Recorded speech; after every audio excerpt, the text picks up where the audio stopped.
Cute ಇತ್ತು. But ನಂಗೆ ನೋಡಿ ಒಂದ್ಸರಿ ಕಣ್ಣಲ್ಲಿ ನೀರ್ ಬಂದಿತ್ತು. ಅಂದ್ರೆ ಇವಳೆಲ್ಲ ಹತ್ಕೊಂಡು ಹೋಗಿದ್ಲಲ್ಲ ಜೋರಾಗಿ, ನಮ್ಗೆ ಟೆನ್ಷನ್ ಆಗಿತ್ತು. ಯಾವ ಹಾರ್ಟ್ ಬೀಟ್ ಉಂಟು, ಏನ್ ಟೆನ್ಷನ್ ತಗೋಬೇಡಿ, ರೆಸ್ಟ್ ಮಾಡಿ ಅಂತ ಹೇಳಿದ್ರು. ಆ ಡಾಕ್ಟರ್ ಅವತ್ತೇ ಬಿಟ್ಟದ್ದು. ಅಮ್ಮ 4 ವರ್ಷದಿಂದ ಹೇಗಿತ್ತಮ್ಮ ಈ ದಿನ? ಬಬ್ಳದು ಇಷ್ಟೊತ್ತಿ ಡೆಲಿವರಿ ಆಗಿತ್ತಲ್ಲ 2 ಗಂಟೆಗೆ? 3:30. 3:30ಗ? 2 ಗಂಟೆಗೆ ನಾವು ಒಳಗೆ ಕರ್ಕೊಂಡು ಹೋದಲ್ಲ? 3 ಗಂಟೆಗೆ 3 ಕಾಲಾಗಿತ್ತು. ಅವನನ್ನ ಕೈ ಕೊಡುವಾಗ 10 ನಿಮಿಷದಲ್ಲಿ ಹಂಗ್ ಕೊಟ್ಟಿದಾರಲ್ಲ. 3:40 ಆಗಿತ್ತಾ? 3:20 ನೋಡು. ನಾನ್ ಹೇಳಿದೆ ಹಾಗಾದ್ರೆ 3 ಗಂಟೆ ಒಳಗೆ ಕರ್ಕೊಂಡು ಹೋಗಿದ್ದಾರೆ. ಅಲ್ಲ, 3 ಗಂಟೆ ಒಳಗೆ ಕರ್ಕೊಂಡು ಹೋಗಿದ್ದಾರೆ. 2:45 ಆಗಿ ಕರ್ಕೊಂಡು ಹೋಗಿದ್ದಾರೆ. ಇವಳ ಕೈಗೆ ಬೆಸ್ಟ್ ಮಗು ಕೊಟ್ಟದಲ್ಲ ವಿಷಯ? ನನ್ನ ಕೈಗೆ ಫಸ್ಟ್ ಮಗು ಕೊಟ್ಟದ್ದು. ನಂಗೆ ಒಂಥರ ನೋಡಿ ಟೆನ್ಷನ್ ಆಗಿತ್ತು. ಅಂದ್ರೆ ಹಾಗಲ್ಲ, ಫುಲ್ ರೆಡ್ ಆಗಿ ಆಲ್ಮೋಸ್ಟ್ 4 kg ಇದ್ದ. ಅಷ್ಟು ಮಗ ಆತರ ಮಗ ನೋಡೇ ಇರ್ಲಿಲ್ಲ. ಕಣ್ಣು ಕೂಡ ಓಪನ್ ಆಗ್ಲಿಕ್ಕೆ ಆತರ ಇಷ್ಟು ಹೇಗೆ ಮುಖ ಎಲ್ಲ ಊದ್ಕೊಂಡು ಕಣ್ಣು ಓಪನ್ ಆಗ್ತಿರ್ಲಿಲ್ಲ. ಒಂದು ಕ್ಯೂಟ್ ಇತ್ತು. ಬಟ್ ನಂಗೆ ನೋಡಿ ಒಂದ್ಸರಿ ಕಣ್ಣಲ್ಲಿ ನೀರ್ ಬಂದಿತ್ತು. ಅಂದ್ರೆ ಇವಳೆಲ್ಲ ಹತ್ಕೊಂಡು ಹೋಗಿದ್ಲಲ್ಲ ಜೋರಾಗಿ, ನಮ್ಗೆ ಟೆನ್ಷನ್ ಆಗಿತ್ತು ಯಾವಾಗ ಡೆಲಿವರಿ ಆಗ್ತದೆ ಅಂತ. ಬಿಪಿ ಲೋ ಆಗಿತ್ತಿಂತೆ, ಒಳಗಡೆ ಹೋಗಿ ಹೇಳ್ತಿದ್ರು. ಅದು ಮೊಮೆಂಟ್ ನಾವು ಮರ್ಲಿಕ್ಕೆ ಸಾಧ್ಯ ಇಲ್ಲ ಆ ಟೈಮ್ ಅಲ್ಲಿ. ನಂದು ಡೆಲಿವರಿ ನಂಗೆ ಸರಿ ನೆನ್ಪುಂಟಲ್ವ, ಇವಳದಂತ ನಂಗೆ ನೆನ್ಪುಂಟು. ಬಂಗಾರಿಗೆ ಹೇಗೆ ಅನಿಸ್ತಾ? ಚೆನ್ನಾಗ್ ಅನಿಸ್ತು ಕೈ. ಆಮೇಲೆ ಕೈಗೆ ಅವಳಾದ್ಮೇಲೆ ನೆಕ್ಸ್ಟ್ ಇಟ್ಕೊಂಡದ್ ನಾನು. ಉಷಾ ಮಗಳ ಕೈಯಲ್ಲಿ ಜೋರ್ ಕೂಗಿದ್ದಂತೆ. ಹೌದು, ನಂಗೆ ಅಂದ್ರೆ ಒಂದು ಇವಳು ಟೆನ್ಷನ್ ಹತ್ಕೊಂಡು ಹೋಗಿದ್ದಾಳಲ್ಲ. ಡಾಕ್ಟರ್ ಅಂದಿದ್ರು ಈ ಟೈಮಲ್ಲಿ ಅಳ್ಳಿಕ್ಕೆ ಬಿಡ್ಬಾರ್ದು, ಸಮಾಧಾನ ಮಾಡಿ ಅಂತ. ಇವಳು ಅದು ಒಳಗೆ ಹೋಗಿ ಎಂತ ಮಾಡ್ತಿದ್ದಾಳ ಅದೊಂದು ಟೆನ್ಷನ್ ಆಗಿತ್ತು. ಮತ್ ಮಗು ಸಹ ನೋಡಿ ಒಮ್ಮೆ ಖುಷಿ ಅಲ್ಲ ಅದೊಂದು. ಆ ಕೂದಲೆಲ್ಲ ಫುಲ್ ಅಂದ್ರೆ ಕಪ್ಪು ಕೂದಲು, ಅವನಂತೂ ಕೆಂಪಿದ್ದ. ಒಳ್ಳೆ ಗೊಂಬೆ ನೋಡ್ದಾಗ ಆಗ್ತಿತ್ತು. ಅಮ್ಮಗೆ ಈ ತರ ಹೇಗೆ ಇಷ್ಟು ದಪ್ಪ ಹೇಗೆ ಅದ ಅಂತ. ಅದಕ್ಕೆ ನಂಗೆ ಡಾಕ್ಟರ್ ಅಲ್ಲೇ ಕೇಳಿದ್ರು ಓಟಿಯಲ್ಲಿ, ನೀನೆಂತ 9 ತಿಂಗಳು ತಿಂದದ್ದೇನಾ ಅಂತ. ಅಂದ್ರೆ ಅಷ್ಟು ದಪ್ಪ ಇದ್ದಲ್ಲ ಅವನು. ಅವ್ನು ಕಣ್ಣು ಬಿಡ್ತಿರ್ಲಿಲ್ಲ. ನಾನು ಒಂದು ಹೆದ್ರಿಗೆ ಹೋಗಿದ್ದೆ, ಇವನಿಗೆ ಹೇಳಲೇ ಇಲ್ಲ ನಾನು ಕಣ್ಣು ಬಿಡ್ತಾ ಇಲ್ಲ ಮಗು ಅಂತ. ಏನೋ ಅನಿಸ್ತು ಒಮ್ಮೆ.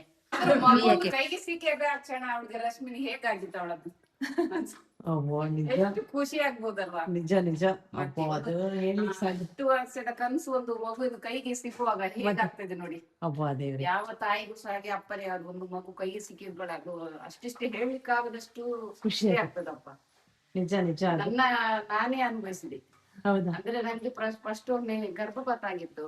ಆಗ ಒಮ್ಮೆ ಕಾರ್ತಿಕನನ್ನು ನೋಡಿ ಅಷ್ಟ ನಮಗೂ ಅಪ್ಪನಿಗೆ ಅಬ್ಬಾ ಎಷ್ಟು ಖುಷಿ ಅಂದ್ರೆ ಹಬ್ಬ, ಅದು ಹೇಳಿಕ್ಕೆ ಅಷ್ಟು ಖುಷಿ ಆಯ್ತು. ಕಾರ್ತಿಕ್ ಅಂದ್ರೆ ನಂಗೆ 2 ಸರ್ತಿ ಆಪರೇಷನ್ ಆಗಿತ್ತಲ್ಲ, ಹಾಗೆ ಇವ್ರು ನಂಗೆ ಹೆರಿಗೆ ನೋವು ಆಗುವಾಗ ಬರುವಾಗ ಅವೆಲ್ಲ ವೆಹಿಕಲ್ ಕಡಿಮೆ ಇಲ್ಲ, ನಡ್ಕೊಂಡು ಬರ್ತಿದ್ರು. ಆಗ ನಡ್ಕೊಂಡು ಈಶ್ವರ ಮಠದ ಹತ್ರ ಕೈ ಮುಗ್ದವರು. ನಾನು ಹೆರಿಗೆ ನೋಡ್ಲಿ ಆಸ್ಪತ್ರೆ ಹೋಗಿದ್ದೀನಿ, ಅವರು ಕ್ಯಾಂಪ್ಗೆ ಬರುವವರು. ಆಗ ದೇವರಿಗೆ ಕೈ ಮುಗ್ದು ಒಮ್ಮೆ ನನ್ನ ಕೈಗೆ ಮಗು ಸಿಕ್ಲಿ ಅಂತ ಬೇಡ್ಕೊಂಡು ಬಂದಿದ್ದಾರಂತೆ ಕ್ಯಾಂಪಿಗೆ ಇವ್ರು, ನನ್ನ ಹಸ್ಬೆಂಡ್. ನನಗಂತೂ ನನ್ಗೆ ನನ್ನ ಅಮ್ಮನಿಗೆ ಇವ್ರಿಗಂಗಪ್ಪ ಅಷ್ಟು ನಮ್ಮಲ್ಲಿ ಹೇಳುವಾಗ ಅವರಿಗೆ ಅವರದ್ದು ನೆನಪಾಯ್ತು ನೋಡಿ. ಅಂದ್ರೆ ಅಷ್ಟು ನಿಮ್ಗೂ ಸಹ ಹಾಗೆ ಒಂದು 4-5 ವರ್ಷ ಆಗಿತ್ತಲ್ವ ಇದೊಂದು ಮಗು? ಹೌದು, 4 ವರ್ಷ. ನಿಮ್ಗೆ ಅಷ್ಟು ನಿಮ್ಗೂ ಸಹ ಮತ್ತೆ ನಿಮ್ಗೂ ಅಷ್ಟು ಖುಷಿ ಆಗ್ಬೋದಂತ ನಂಗೆ ಹಾಗೆ. ಇವರದಂತೂ ಅದಕ್ಕಿಂತ ಫಸ್ಟ್ ಗಮ್ಮತ್ ಅಂತ ಹೇಳಿದ್ರೆ, ನಾವಿಬ್ರೇ ಬ್ಯಾಂಗ್ಳೂರ್ ಫಸ್ಟ್ ಇದ್ದದ್ದು. ಅದು ಗಮ್ಮತ್ತಿತ್ತು. ಅಂದ್ರೆ ಡೆಲಿವರಿ ಟೈಮ್ ಅಲ್ಲಿ ಖುಷಿ ಬೇರೆ ಆದ್ರೂ ಕೂಡ ಫಸ್ಟ್ ಬಂದ ಟೆನ್ಷನ್ ಗಮ್ಮತ್ತಿತ್ತು. ಈಗ ನೆನೆಸ್ಕೊಂಡ್ರೆ ಅದು ಇಬ್ರೇ ಇದ್ದದ್ದು. ಫಸ್ಟ್ 1 ತಿಂಗಳು ಅಂದ್ರೆ 1.5 ತಿಂಗಳಲ್ಲ, 1.5 ತಿಂಗಳು ಆಗಿತ್ತಷ್ಟೇ. ಕನ್ಸ್ಯೂಮ್ ಅಂತ ಕನ್ಫರ್ಮ್ ಆಯ್ತು. ಅಲ್ಲೇ ಪಕ್ಕದಲ್ಲಿ ಅಲ್ಲೇ ಡಾಕ್ಟರ್ ಇದ್ರು, ಸಣ್ಣ ಕ್ಲಿನಿಕ್ ಇತ್ತು, ಅಲ್ಲೇ ಹೋಗಿ ತೋರಿಸ್ತಾ ಇದ್ವಿ. ಅವರು ಕನ್ಸ್ಯೂಮ್ ಆಗಿದೆ ಮತ್ತೆ ಎಲ್ಲ ಟ್ಯಾಬ್ಲೆಟ್ಸ್ ತಗೊಳ್ಳಿ ಅಂತ ಹೇಳಿದ್ರು, ತಗೊಳ್ತಾ ಇದ್ವಿ. ಆಮೇಲೆ ಅದು ಖುಷಿ. 4 ವರ್ಷ ಅದಾದ್ಮೇಲೆ ಒಂದು ಟೈಮಲ್ಲಿ ನೈಟ್ ಅಲ್ಲಿ ಅವಳಿಗೆ ಬ್ಲಡ್ ಹೋಯ್ತು. ನಮ್ಗೆ ಆಗಾದ ಟೆನ್ಷನ್ ಅದೆಷ್ಟು 1:30 ನೈಟ್ 2 ಗಂಟೆಗೆ ಆಲ್ಮೋಸ್ಟ್ ಆ ಟೈಮ್ ಅಲ್ಲಿ ಅವಳಿಗೆ ಅವಳು ಹೋಗಿದ್ ಅವಳಿಗೆ ಸಮಾಧಾನ ಮಾಡುದ, ನಮ್ಗೆ ನೆಕ್ಸ್ಟ್ ಡೇ ಮತ್ತೆ ಪುನಃ ಅದೇ ಡಾಕ್ಟರ್ ಹತ್ರ ಹೋದ್ವಿ ರಜಾ ಹಾಕೊಂಡು. ಅವ್ರಿಲ್ಲ ಇನ್ನೂ ಹೋಗಿದೆ, ಇದ್ರಲ್ಲಿ ಏನಿಲ್ಲ, ನೀವು ಬೇಕಾದ್ರೆ ಒಂದು ಸ್ಕ್ಯಾನ್ ಮಾಡ್ಕೊಳ್ಳಿ ನಿಮ್ಗೆ ಒಂದು ಕನ್ಫರ್ಮೇಶನ್ ಗೆ, ಬಟ್ 90% ಇಲ್ಲ ಅಂತಾನೆ ಹೇಳಿದ್ರು. ನಾವು ಆದ್ರೂ ಒಂದು ಇರ್ಲಿ ಅಂತ ಹೇಳಿ ಒಂದು ಅಲ್ಲಿ ಬಾಲಾಜಿ ಸ್ಕ್ಯಾನಿಂಗ್ ಎಲ್ಲ ಸ್ಕ್ಯಾನಿಂಗ್ ಮಾಡಿದ್ವಿ. ಹಾರ್ಟ್ ಬೀಟ್ ಉಂಟು, ಏನ್ ಟೆನ್ಷನ್ ತಗೋಬೇಡಿ, ರೆಸ್ಟ್ ಮಾಡಿ ಅಂತ ಹೇಳಿದ್ರು. ಆ ಡಾಕ್ಟರ್ ಅವತ್ತೇ ಬಿಟ್ಟದ್ದು.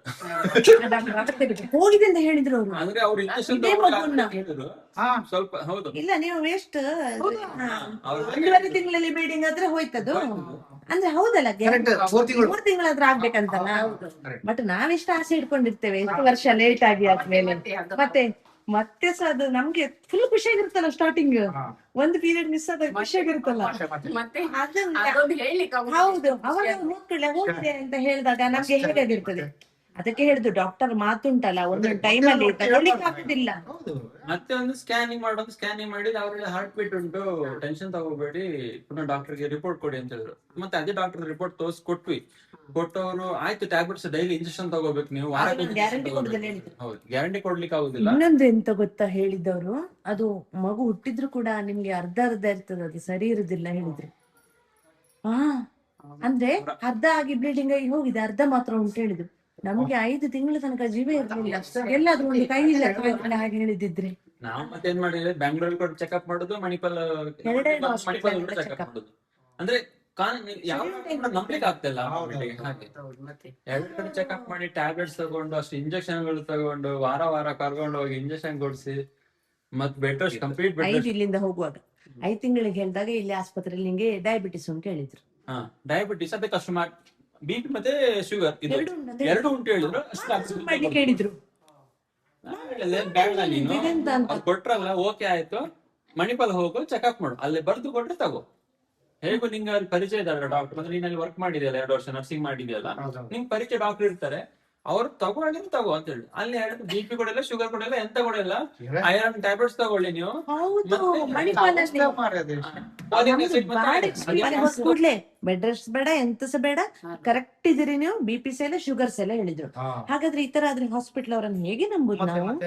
ಮತ್ತೆ ಅವರು ಡಾಕ್ಟರ್ ಹಾಗೆ ಅಂತ ಹೇಳೋದು ಮಾಡಿದ್ರೆ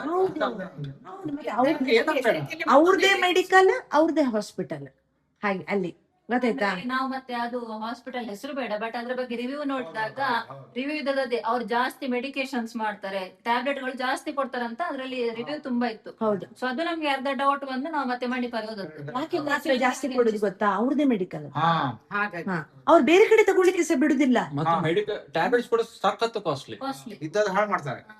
5 ತಿಂಗಳು ಸಿಕ್ಕಾಪಟ್ಟೆ ಖರ್ಚು ಮಾಡಿದ್ದೇವೆ. ಇಂಜೆಕ್ಷನ್ ಒಂದ್ಸತಿ ಹೋಗಿ ಇಂಜೆಕ್ಷನ್ ಬರೋ 1000 ಚಿಲ್ಡ್ರೆ ಒಂದೊಂದು ಸಲ ಒಟ್ಟೆ ನಮ್ಗೆ ಒಂದು ಮಗು ಬೇಕಲ್ಲ, ಅವಾಗ ನಾವು ಡಾಕ್ಟರ್ ಹೇಳಿದ್ರು ನಾವು ಅದಕ್ಕೆ ಸೈ ಅಂತ ಹೋಗ್ತೇವೆ. ಮತ್ತೆ ನಮ್ಗೆ ಆಪ್ಷನ್ ಇಲ್ಲಲ್ಲ, ನಮ್ಗೆ ಮಗು ಬೇಕು, ಬೇಕಲ್ವಾ, ಯಾವುದಕ್ಕೂ ನಾವು ಒಪ್ಲೇಬೇಕಾಗ್ತದೆ. ನಮ್ಮಲ್ಲಿ ಹಾಗೆ ಆ ಮಗು ಆದ ಕೂಡಲೇ ಮಾಮಿ ಕಂಪ್ಲೀಟ್ ಅಡಿಗೆ ನೋಡ್ಕೊಂಡ್ರು, ಅಮ್ಮ ಫುಲ್ ಮಗುದ್ ನೋಡ್ಕೊಂಡ್ರು, ಮತ್ತೆ ರಾತ್ರಿ ನೈಟ್ ಶಿಫ್ಟ್ ಇವರಿಬ್ರಿದ್ರು. ಮತ್ತೆ ನನಗೆ ಹುಷಾರಿಲ್ದಿರೋ ತರ ಆಯ್ತಲ್ಲ, ನೆಕ್ಸ್ಟ್ ಹುಷಾರಿಲ್ದಿರೋ ತರ ಆಯ್ತು. ಎಂತ ಆಯ್ತಮ್ಮ ಅದು? ಹಾಗೆ ಚೇಂಜ್ ಆಗ್ಬೋದು ಅವಳು ಮೆಂಟಲ್ ಅಂತ ಹಾಗೆ ಆದದ್ದು. ಮತ್ತೆ ಅಂದ್ರೆ ಅದಕ್ಕೆ ಮೇನ್ ಹೆಣ್ಮಕ್ಳದ ಹಾರ್ಮೋನ್ಸ್ ಎಲ್ಲ ಚೇಂಜ್ ಆಗ್ತದೆ, ಮತ್ತೆ ರುಟೀನ್ ಫುಲ್ ಚೇಂಜ್ ಅಲ್ಲ, ನಿದ್ದೆ ಬಿಡೋದೆಲ್ಲ ಮುಂಚೆ ಗೊತ್ತಿರುದಿಲ್ಲ. ಮತ್ತೆ ಅದು ಮಕ್ಕಳು ಆಡೋದು ಅದು ಕೆಲವರು ತಗೊಳ್ಳಿಕ್ಕೆ ಆಗುದಿಲ್ಲ, ಕೆಲವರು ತಗೊಳ್ತಾರೆ. ಇವಳಿಗೆ ಯಾವ ಮಕ್ಳು ಹತ್ರ ಅವಳು ತಗೊಳುದಿಲ್ಲ, ಅಂತಂದ್ರೆ ಅವಳದೇ ಮಗಳು ತಡ್ಕೊಳ್ಲಿಕ್ಕೆ ಆಗ್ಲಿಲ್ಲ. ಅದ್ರೊಳ ಜಾಸ್ತಿ ಹೌದು, ಒಬ್ಳೆ ಹೇಳುದು, ಮತ್ತೆ ಕೆಲವೊಮ್ಮೆ ಅವಳಿಗೇನೋ ಕನ್ಸ್ ಬಿಡುದು, ಆ ತರ ಎಲ್ಲ ಆಗ್ತಿತ್ತು. ಅದು ನಮ್ಗೆಲ್ಲ ಐಡಿಯಾ ಇಲ್ಲ, ನಮ್ಮ ಏಜ್ನವ್ರಿಗೆ ಅದೆಲ್ಲ ಐಡಿಯಾ ಇರುದಿಲ್ಲ. ಬಟ್ ಅಮ್ಮನವರಿಗೆಲ್ಲ ಅದು ಈ ತರ ಆಗ್ತದೆ ಅಂತ ಗೊತ್ತಿತ್ತಲ್ಲ, ಹಾಗಾಗಿ ಡಾಕ್ಟರ್ ಹತ್ರ ಹೋಗ್ಬೇಕು. ಅವರು ಅತ್ತೆ ಹೇಳಿದ್ರು ಈ ತರ ಎಲ್ಲ ಆಗ್ಬಾರ್ದು, ಸೊ ಡಾಕ್ಟರ್ ಹತ್ರ ಹೋಗ್ಬೇಕು ಅಂತ. ಅಲ್ಲಿ ಕನ್ಸಲ್ಟ್ ಮಾಡಿದಾಗ ಹೇಳಿದ್ರು ಡಾಕ್ಟರ್, ಕೆಲವರಿಗೆ ಈ ತರ ಆಗ್ತದೆ, ನಿದ್ದೆ ಎಲ್ಲ ಬಿಟ್ಟು ಆ ರುಟೀನ್ಗೆ ಅಭ್ಯಾಸ ಆಗಿದ್ರೆ ಹಾಗೆ ಆಗ್ತದೆ. ಅದೊಂಥರ ಅದೇ ಏನ್ ಹೇಳ್ತಾರೆ ಬಾಣಂತಿ ಕಾಯಿಲೆ ಅಂತ ಒಂದು ಹೇಳ್ತಾರೆ. ಅದು ಅದಕ್ಕೆ ಅದೇ ಕರೆಕ್ಟ್ ಟೈಮಿಗೆ ಮೆಡಿಸಿನ್ ಮಾಡಿರೋದು ಏನೋ ಸೀರಿಯಸ್ ಆಗುದಿಲ್ಲ. ಬಟ್ ಕೆಲವರೆಲ್ಲ ಮೆಡಿಸಿನ್ ಮಾಡದೆ ಅದ್ರ ಬಗ್ಗೆ ಅರಿವಿಲ್ಲದೆ ಅದನ್ನ ನೆಗ್ಲೆಕ್ಟ್ ಮಾಡ್ತಾರೆ ಕೆಲವರು. ಅದನ್ನ ಕರೆಕ್ಟ್ ಮೆಡಿಕೇಶನ್ ಸಿಗದಿದ್ರೆ, ಹೌದು, ಅದಕ್ಕೆ ಕರೆಕ್ಟ್ ಮೆಡಿಕೇಶನ್ ನಿದ್ದೆ ಎಲ್ಲ ಕರೆಕ್ಟ್ ಸಿಗದಿದ್ರೆ ಅವ್ರು ಮತ್ತೆ ಮೆಂಟಲಿ ಸ್ವಲ್ಪ ಅಪ್ಸೆಟ್ ಆಗುದು, ಅಥವಾ ಮೆಂಟಲಿ ಜಾಸ್ತಿ ಹೆಲ್ತ್ ಇಶ್ಯೂಸ್ ಬರೋದು, ಕೆಲವರು ಹುಚ್ಚರ ಆತರ ಆಗೋದೆಲ್ಲ ಆಗ್ತದೆ. ಅಂದ್ರೆ ಅದೇ ಮೆಂಟಲಿ ಅವರಿಗೆ ಕರೆಕ್ಟ್ ಆಗಿ ಮೆಡಿಕೇಶನ್ ಸಿಗದೆ, ಆ ಟೈಮಿಗೆ ಏನ್ ಬೇಕೋ ಅದು ಸಿಗುದಿಲ್ಲ ಅವರಿಗೆ. ಹಾಗೆ ಇವಳಿಗೆ ನಾವು ನಿದ್ದೆ ಎಲ್ಲ ಹೊರಗಡೆ ಮಲಗಿಸಿ ಅವಳಿಗೆ ನಿದ್ದೆ ಎಲ್ಲ ಕೊಟ್ಟು ನಾವು ಮಕ್ಕಳ ಜೊತೆ ಇರ್ತಿದ್ವಿ.